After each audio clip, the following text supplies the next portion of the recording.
Hello students, Mr. Brown here.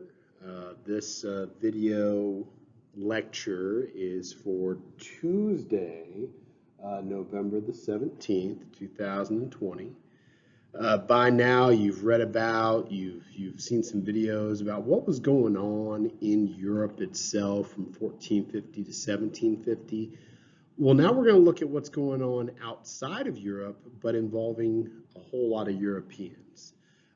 Today and most of the rest of the week, in fact, even some after Thanksgiving break, we're going to be talking about the age of exploration, the conquest and colonization of the Americas, and all of the massive effects that will have, not just on Europe and the Americas, but really worldwide. This is a time period when many of the countries of Western Europe become incredibly rich, incredibly powerful, and they will have a tremendous impact for the good and definitely the bad for much of the rest of the history that we're going to discuss. You do need to take some notes. I will be looking for notes in your notebook. We will be doing a notebook check probably the week after Thanksgiving break. This PowerPoint is divided up into several parts. You need to have some semblance of note-taking for each part.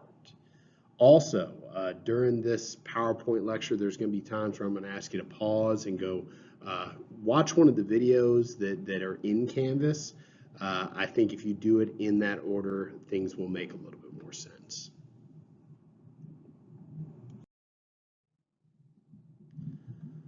So, part one, the age of exploration, origins. Again, there are several parts to this PowerPoint. You need to have some notes over each part. All right, so the first question that we need to ask, why did the Europeans want to explore? A lot of people out there, a lot of other continents. But during this time period, the late 1400s into the 1500s, some of the nations of Western Europe are almost exclusively the only ones out there really seeing what all else is out there. So I want you to think about what you've read thus far, what you know thus far. Think about why. Why did the Europeans want to explore? There were several motives for the new European age of exploration that began in the late 1400s. The items that you're going to see here are in gold. Anything in gold in this PowerPoint probably worth writing down. Of course, you can put it in your own words, but still, this is some of the most important information for you. First, the Ottoman Empire conquered Constantinople, 1453. And in doing so, they gained control of overland trade routes into Europe. With the help of Venice, the two virtually monopolized trade. So you've got this Muslim empire that has taken out the Byzantine, and they control a lot of territory that Asian goods had to go through to get into Europe. With the help of the Venetians, an Italian city-state, these two groups were really monopolizing trade, jacking up the prices on everything before those luxury goods largely went into Western Europe. Other Europeans wanted to find a way to essentially cut out the middleman. Next, there was a desire to directly access trade in luxury goods with Asia. A good example during this time period is the spice trade. A lot of really exotic stuff, which today not so exotic, but back then it certainly was. Things like pepper, cinnamon, ginger, turmeric. You could only find, overseas. You can only find in places like India and what is now Indonesia and China. Europeans wanted direct access to that themselves. That way they could get better prices and get more profit on the goods that they themselves sold. Inventions and intellectual advancements in maritime navigation made longer voyages possible. A lot of diffusion has been going on for hundreds of years at this point. The compass, lateen sails, sternpost rudders, the astrolabe, better ship designs are starting to become more of common knowledge in Europe. And given now that they had the technical ability to go on these longer, more in-depth overseas voyages, it's only natural that they would try their hand at setting sail and seeing if they could directly find their way to Asia. Many Europeans believed it was their duty to spread the Christian faith. Now, in the 1400s, largely people in Western Europe are Roman Catholic. A little bit later on, you do get the Protestant Reformation, and all of a sudden there's all these competing versions of Christianity. These European countries wanted to spread their version. They wanted to make sure that Christianity would thrive. I mean, Christianity is a proselytizing religion after all. And especially once they saw, untapped lands overseas in the form of the New World, the Americas, the idea of spreading Christianity, it was certainly something that European monarchs could point to as something noble that perhaps they were going to do. Kind of going in hand with that, religious minorities faced intolerance in their homelands, especially after the Protestant Reformation. If you were a Catholic living in a non-Catholic country, you were going to have a hard time. If you were a Protestant or some version of Protestantism living in a Catholic country, that wasn't going to work. You were going to be persecuted. Bad things were going to happen to you. So this is certainly something that pushed some individuals, the Pilgrims, from England are a good example of this, to go overseas and try to find a place where they could practice their faith as they saw fit. You had a growing population. You had job shortages. You had food shortages. You had the rules of primogeniture, where the oldest child of a family would inherit everything, the oldest male child.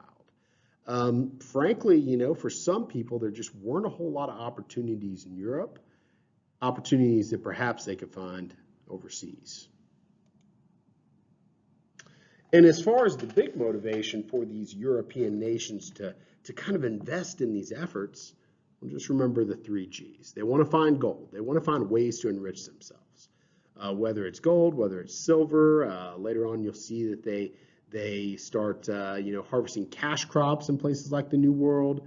They find ways to make money through enslavement, first of Native Americans, later of enslaved Africans. Money is definitely a big factor as to why European nations would want to explore and ultimately colonize places overseas. God, we already talked about it, but spreading the Christian faith, your version of the Christian faith, was a big point of emphasis as well. And finally, glory. All these European nations became very competitive with one another. They all wanted to have the most colonies. They all wanted to have the biggest and wealthiest colonies. And that sense of competition certainly drove a lot of the activities of this time period. Now, this is something you should know, but I want you to ask yourself, which European country was at the forefront of the Age of Exploration? They were the very first one to really get into this. Think about it. If you haven't figured it out yet, the answer here is Portugal. Spain's a little bit after them. But you got to look at Portugal here on the Iberian Peninsula. It's a small little country. Spain, surrounded them, so they didn't have much room to expand any other way than looking overseas. They were relatively short of resources, but they also, had a desire for wealth, for power, for notoriety.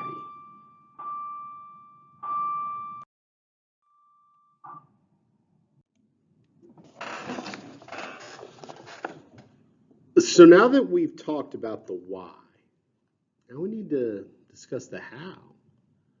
There are a variety of factors that came together that allowed Europeans to have the ability at this point to undertake these sort of voyages.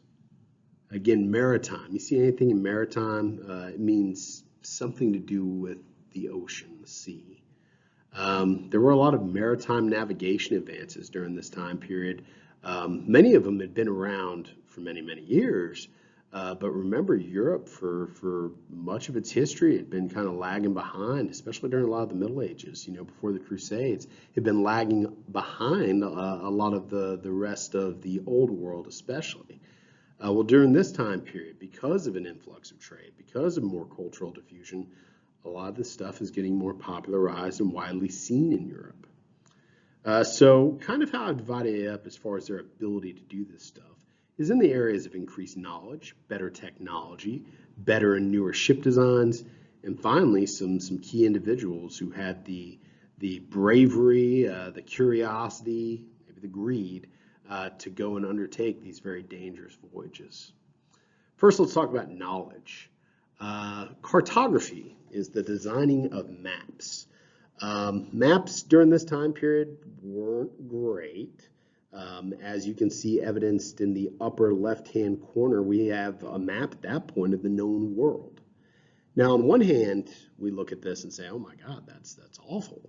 But you could at least make out, some pretty decent shapes. Africa is relatively large. You don't really see the end here in the south, but you see the shape of Europe. You see the Arabian Peninsula. You kind of sort of see some of India.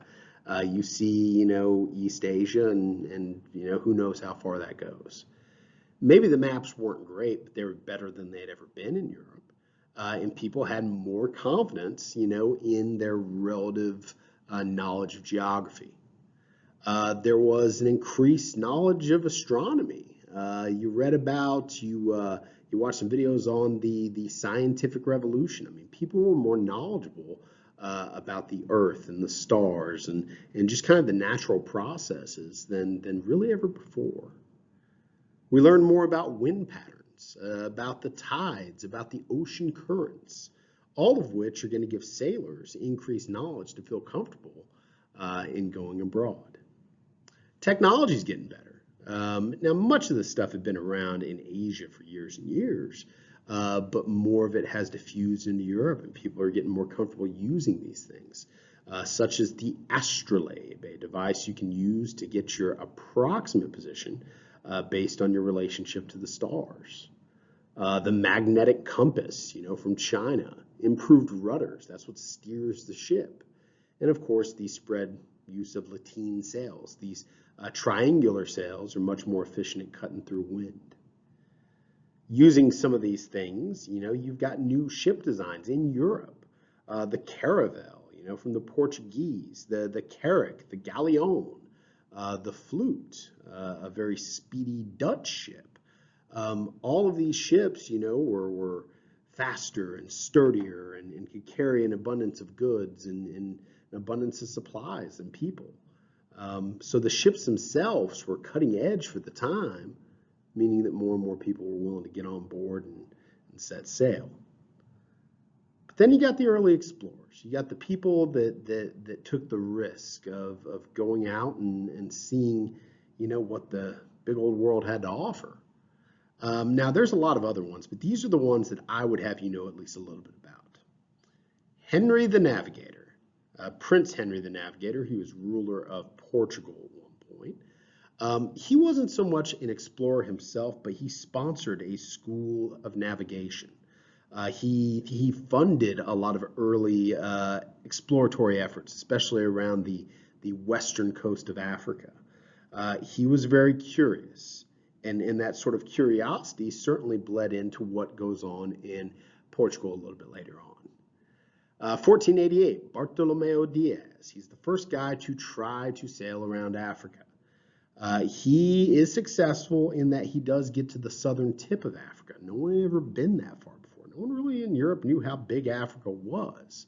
But after getting to the southern tip, he does turn behind. But at least then the Portuguese knew that getting around Africa was possible. Next, you have Christopher Columbus, 1492. He's working for the Spanish. He convinces them to invest in this mission. He believes he can sail to the west and get to Asia a lot quicker than they could if they sailed around Africa. Problem is, they didn't know the Americas were there. And Christopher Columbus, quote unquote, discovers the Americas, landing in the Bahamas in 1492. That is a huge deal. Okay, at first he didn't even know he was in the Americas. He didn't know where he was. Thought maybe he was in Japan or India or Indonesia. Might be why he called the natives Indians, a misnomer that continues to some extent to this day. But after a few voyages, he figured out that this is not, Asia. This is literally a new world. And once that happens, the floodgates are open. More and more Europeans are going to come and explore and colonize and really change the world as we know it. Christopher Columbus, did a lot of really bad things. He enslaved natives. He brought in, diseases such as smallpox. It killed a lot of them off. He did some terrible things. But he is still very historically significant. I don't know if he should be celebrated necessarily, but I think moving forward, you'll see that what he did, kind of opening up, the old world and the new world to each other, it's one of the most drastic events and caused more changes in history than almost anything else. Later on in the week, we will be discussing something called the Columbian Exchange. And I think once we get to that point, you'll kind of see the impact of the Columbus expeditions. Vasco da Gama, 1498. He's the guy that actually gets all the way around Africa. He makes it all the way to India. Kind of laying the groundwork were some Portuguese trading posts in the Indian Ocean along the coastline. Portugal will establish what's known as a trading post empire in the Old World, where rather than seize a bunch of territory, they kind of took over little parts of land and controlled trade in the region. Up to this point, Muslim merchants had really dominated Indian Ocean trade, but the Portuguese at this point had better ships, they had better firepower, better weapons, better firearms, and this did give them an advantage for a while in the Indian Ocean. And then finally, you have Ferdinand Magellan. His ship was the first to circumnavigate or go entirely around the globe. He actually died on the journey, I think near the Philippines, but his ship was the first to do it. At this point, I would have you pause this particular video, the lecture, and I would like you to watch our first video. I believe it's the 15th Century Mariners Crash Course. They're going to tell you a little bit more about Christopher Columbus, a little bit more about Vasco da Gama. They're also going to review a guy that was really at the cutting edge, although it wasn't quite exploration, Mr. Zheng Ha, who worked for the Ming Dynasty years earlier in the early 1400s. He's not so much a part of the European age of exploration, but just imagine how different the world would be if the Chinese had kept up what they were doing. Go watch that video and then come back and we'll get back into this.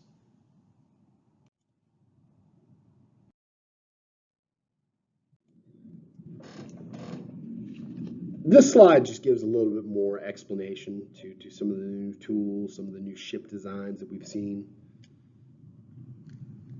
Again, the Portuguese or the Spanish used the caravel quite a bit. Later on, when especially after colonization began, they were extracting a lot of resources out of the New World. The carrack became more and more popular. The flute becomes incredibly popular because it was faster and more maneuverable than any of the other ships at the time. Again, you definitely need to know some of the new ship designs as maybe future use of evidence as to why the Europeans were able to do what they did during this time period.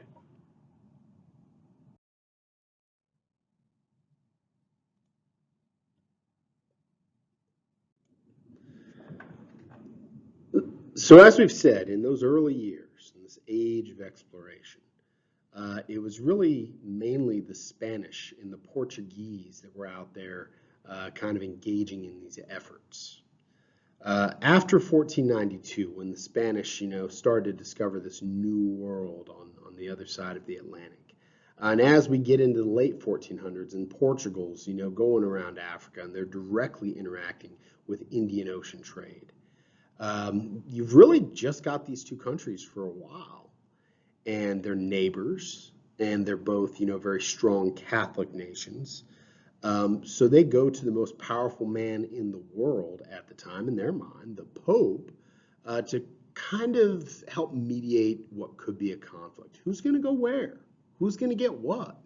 They're the only ones out there exploring and at least starting to maybe set up colonies or trading posts. So they came up with this plan, and this plan ends up evolving into the Treaty of Tordesillas in 1494. Now, they couldn't know exactly what all was in the Americas, especially, but they knew that there was some stuff there. They knew that there was a decent amount of land by this point. To avoid conflict over territory, the Pope essentially drew this arbitrary line, of latitude or longitude, sorry, over a world map at the time, which obviously wouldn't have been very accurate. And essentially, it said, well, Portugal, you were first on this.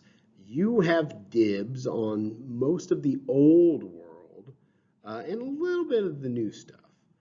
You will see in the east, on the eastern end, the old world end, you do see that Brazil lies in their territory. It's one of the reasons that Brazil ends up getting colonized by the Portuguese, whereas almost everything else in Latin America gets originally colonized by the Spanish. The Spanish get everything west of the line. Now, for the Spanish, this was more of a gamble because they didn't really know what all was there, but they knew there was potential.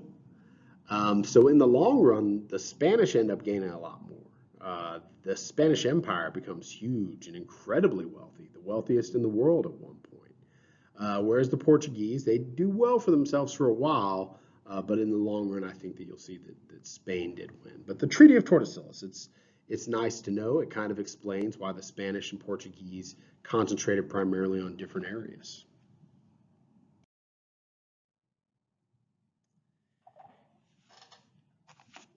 In the years that follow, you see other people kind of get in on things. You see, different explorers, Portuguese and Spanish, and eventually the French and the English.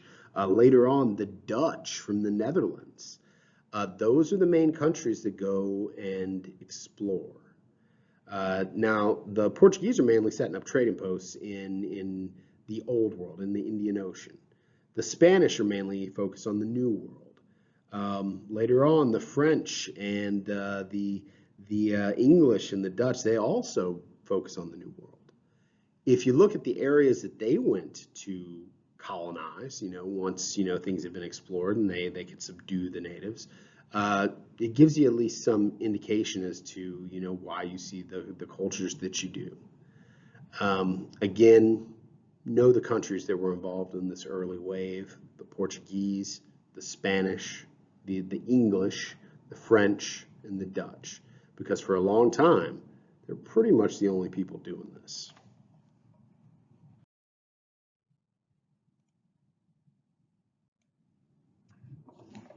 Now, believe it or not, Columbus wasn't seen as being very successful during his expeditions.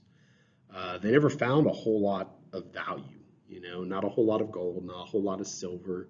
They knew the potential was there, but he was kind of seen as not all that successful until much later on in history. It really wasn't until Spanish soldiers that were sent, from Spain to kind of investigate further into the area, the conquistadors they were called. It wasn't really until they started coming across some of the major civilizations of the Americas. First, the Aztec, very wealthy empire. Later on, the Inca of South America, very wealthy empire. That they truly started to profit from their exploratory efforts. The man that led the original interactions and eventual conquest of the Aztec is pictured here in this painting. His name was Hernan Cortez. And it's kind of a strange situation, but this painting reportedly kind of gives you the first meeting between Hernan Cortez and the Spanish soldiers, and the leader of the Aztec at the time, the Emperor Montezuma. Now, this is strange, but just hear me out. Legend has it that the Aztec thought that Cortez might have been one of their many gods, might have been one of their many deities. I know that there was a legend of a god, a fair-skinned god, who would come by sea, and what do you know it? This white guy shows up, from the sea. And on one hand, how the Aztec could have mistaken the Spanish or Cortez for a god, it's weird, it's mind-blowing, but just think about it like this. Imagine the Aztec first seeing the Spanish come from a distance. And, they see them almost glimmering, from a distance. Maybe looking like it's something magical. But in reality, it's just, the sunlight, reflecting off their armor. Well, the Aztecs didn't have metal armor. Remember, the Aztecs, the Native Americans are essentially still in the Stone Age. And from a distance, the Spanish would look like they were like 9 feet tall. And then as they got closer, they would see that they were on top of some strange beast. Well, that's because the Spanish were riding horses. But Native Americans hadn't really seen those before. Horses were brought to the New World by the Spanish and the Europeans in general. And you hear tales of this being here. He's a white guy, which you've never seen white skin before. And he's got this magical stick that can shoot fire. Well, it's a gun, but the Aztecs wouldn't have known that. So if you look at it in the historical context, you can kind of see, what's going on here, how they could be mistaken. So they at first invite the Spanish into Tenochtitlan, and that is where, all heck breaks loose. The Spanish didn't have that many people. The Aztec literally had an empire of millions. But they did have advantages. First, the Spanish brought other native allies. Remember, the Aztec operated a tributary sort of empire, so they did have enemies. The Spanish, they had, guns. They had steel swords. They had armor. They had cannons. They had horses. None of which the Aztec could really contend with. But the biggest thing, and you've got to remember this, it was kind of the secret weapon that the Spanish brought that they probably didn't even realize that they had. Disease. Smallpox, that was the big one. Measles, the flu, basic stuff like that. These were things that had been around in the old world for generations. But in the new world, the natives had no natural immunity to it. So for them, it wiped them out. I mean, it's believed that in a few years, smallpox, measles, flu, disease in general, wiped out almost 90% of the indigenous population of Latin America. Again, pretty insane when you think about it. Well, that is it for our lecture today. Our next lecture that we're going to do out of this same PowerPoint deals with part 2, something called the Columbian Exchange, one of the most significant events in human history. There are a couple videos I would still like you to watch. There's one, What Happened to the Aztec? They're going to talk a little bit more about what we just said. There's also the rise and the fall of the Inca, the next big empire that the Spanish would have to conquer. But before you do that, I do want you to spend some time looking at the painting. Again, there's a lot of symbolism here. There's a lot going on. And really just looking at this painting, you can kind of see, you can see a lot of what ends up eventually happening in the days and weeks and years that follow this first fateful meeting. Until next time, thank you.